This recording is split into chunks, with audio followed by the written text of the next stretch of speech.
नमस्कार, आप देख रहे हैं आरपीएस समाचार और मैं हूं आपके साथ श्वेता। तो चलिए रुक करते हैं आज की प्रमुख और बड़ी खबर पर। अब पाकिस्तानी सेना की हर चाल होगी नाकाम। प्राइवेट सेक्टर के साथ मिलकर इस प्लान में जुटी मोदी सरकार। आतंकवाद को बढ़ावा देने के लिए पाकिस्तान को पिछले 5 दशकों में सबसे करारा जवाब इस बार ऑपरेशन सिंदूर से मिला। इसके साथ ही भारत ने स्पष्ट कर दिया है कि अगर उसकी जमीन पर कोई आतंकी हमला होता है तो जवाब कैसे दिया जाएगा। ऑपरेशन सिंदूर से मिले सबक 2026 में राष्ट्रीय सुरक्षा से जुड़े फैसलों की दिशा तय करने वाले हैं। सोची समझी साजिश। 22 अप्रैल को पहलगाम में हुए आतंकी हमले से पूरी दुनिया सन्न रह गई। इस नरसंहार के पीछे की मंशा लगभग तुरंत ही साफ हो गई थी। पीड़ित परिवारों से बातचीत के दौरान आतंकियों ने जो कहा वह सीधे सरकार के लिए संदेश था। इससे यही संकेत मिला कि पहलगाम हमला एक सोची समझी साजिश थी ताकि भारत को सैन्य प्रतिक्रिया के लिए उकसाया जा सके।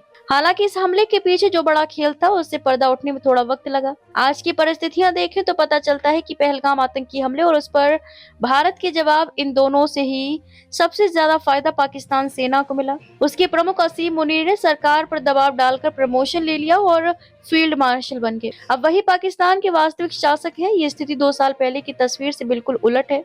जब जनता की नजरों में पाकिस्तानी सेना की साख बिल्कुल निचले स्तर पर थी, तब इमरान खान की गिरफ्तारी के विरोध में लोग सेना के खिलाफ सड़कों पर उतर आए थे। इस पूरे घटनाक्रम में भारत के लिए सबसे बड़ा सबक यही है कि पाकिस्तानी सेना को जब लगता है कि वह देश के भीतर कमजोर पड़ रही है तो अहमियत बढ़ाने के लिए वह दांव पर कुछ भी लगा सकती है, यहाँ तक कि युद्ध भी कर सकती है। इससे भी बड़ा सबक है कि पाकिस्तान की परमाणु हमले की गीदड़ भभकी का जवाब दे भारत सीधे वहां के सैन्य शक्ति केंद्रों को निशाना बना सकता है। भारी नुकसान के बाद भी पाकिस्तानी सेना जीत का ही दावा करेगी।